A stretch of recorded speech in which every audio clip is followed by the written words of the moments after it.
Hello everyone and welcome back to Fintech Teacher. Today we are going to talk about something really cool and different, neobanks. These are the future of banking in India. Imagine managing all your money and payments right from your phone. No need to visit the branch or wait in long lines. Sounds good, right? Let's dive in. So let's talk about traditional banks. So a few examples of traditional banks are JP Morgan Chase and Company, HSBC, HDFC Bank, and State Bank of India. These traditional banks are mainly characterized by physical branches, long queues of customers, and paper heavy processes. So, neobanks have come as a solution for customers who are facing all these problems with the traditional banks. So, what exactly are neobanks? Neobanks are 100% digital banks. Unlike traditional banks, they don't have physical branches, everything happens on the app. Opening an account, making payments, investing, or even taking loans. It's like having a bank in your pocket. Think of them as Netflix of banking, digital, fast, and customized just for you. A few examples of neobanks are Revolut, which is based out of UK, Chime, which is based out of USA, N26, which is based out of Germany, and Jupiter, Niyo, and Fi, which are based out of India. So now let's look at how neobanks are different from traditional banks, or we should say advantageous to use than traditional banks. Neobanks don't have physical branches. Everything happens on the app.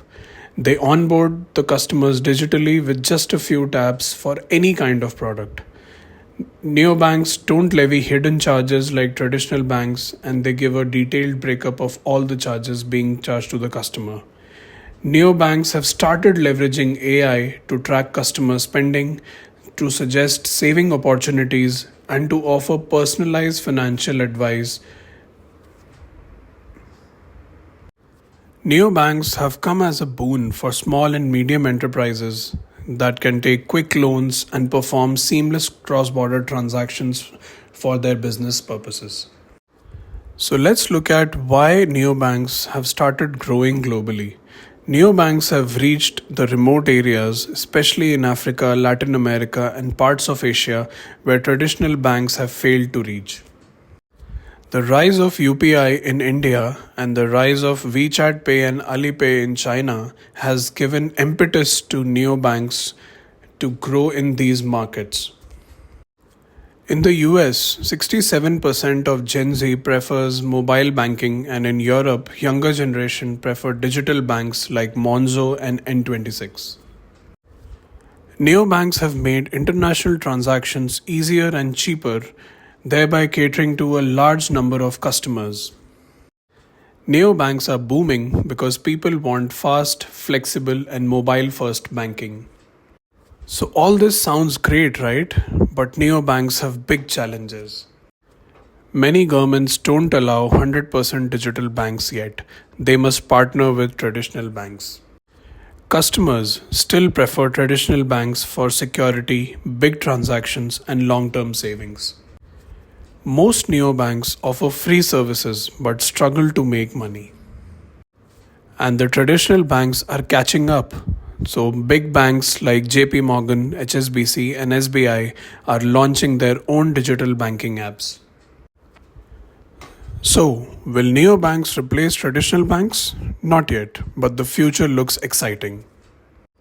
Many countries, including the UK and Singapore, have introduced special digital banking licenses.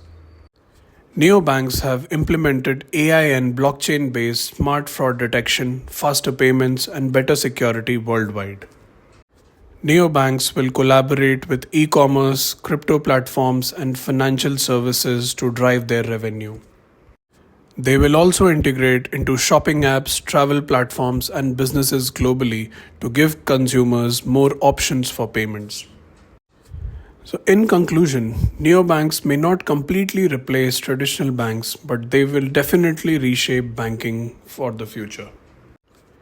What do you think? Will neobanks replace traditional banks or will they coexist? Let me know in the comments.